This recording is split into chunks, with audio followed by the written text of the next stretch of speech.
আসসালামু আলাইকুম। আজকে ক্লাস 7-এর ফিজিক্যাল সায়েন্স চৌম্বক অধ্যায়।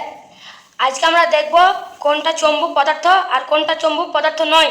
সেই জন্য আমরা এখানে নাম লিখেছি, যেমন গাছের পাতা, চামচ, কাঁটা কম্পাস, কাঁচের glass, rule, blade, coin, rubber, ব্রেক আর প্লাস্টিকের স্কেল ও তার সাথে চৌম্বকও নিয়েছি। আজকে আমরা দেখব কোনটা চৌম্বক পদার্থ আর কোনটা চৌম্বক পদার্থ নয়। যদি চৌম্বক পদার্থ হয় তাহলে এইখানে আমরা গোল দাগ দেব, আর যদি চৌম্বক পদার্থ না হয় তাহলে এইখানে দাগ দেব। যে পদার্থ চৌম্বক দ্বারা আকর্ষণ হয় সেটা হলো চৌম্বক পদার্থ, আর যে পদার্থ চৌম্বক দ্বারা আকর্ষণ হয় না তাকে অচৌম্বক পদার্থ বলে। আজকে কোনটা চৌম্বক পদার্থ আর কোনটা চৌম্বক পদার্থ নয় আজকে আমরা এই চৌম্বকের সাহায্যে পরীক্ষা করে দেখব। চলো পরীক্ষা করে দেখা যায়। পাতা কিন্তু আকর্ষণ করছে না, তার জন্য পাতার এখানে এ আর বি আছে, আকর্ষণ করছে না মানে বি এর কাছে গোল দাগ দেব আর এইখানে ক্রস চিহ্ন দেব। চামচ নিয়ে দেখব, চামচ কিন্তু আকর্ষণ করছে না, তার জন্য চামচের এখানে ক্রস চিহ্ন দেব এবং বি এখানে গোল দাগ দেব।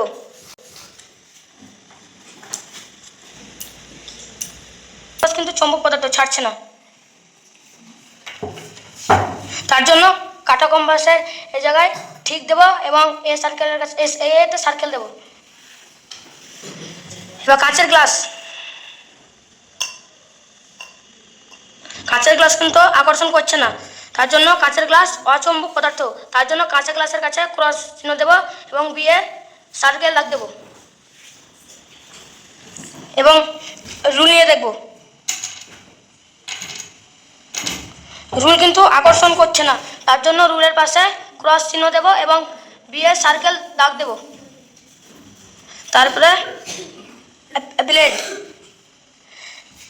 ব্লেড কিন্তু খুবই সহজে আকর্ষণ করছে,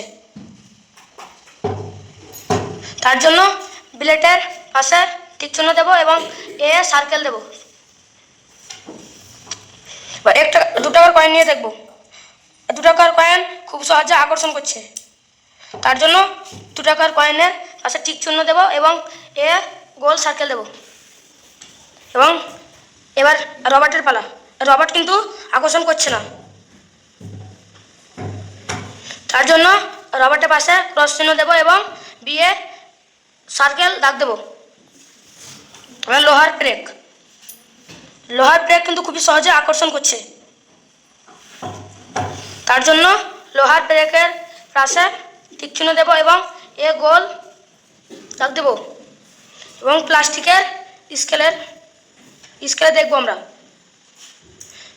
প্লাস্টিক স্কেল কিন্তু সহজে আকর্ষণ হচ্ছে না বা আকর্ষণ হচ্ছে না, তার জন্য এখানে ক্রস চিহ্ন দেব এবং বি এ গোল দাগ দেব। চৌম্বক দ্বারা আকর্ষণ হয় তাকে বলা হয় চৌম্বক পদার্থ, আর যে বস্তু চৌম্বক দ্বারা আকর্ষণ হয় না তাকে বলা হয় অচৌম্বক পদার্থ।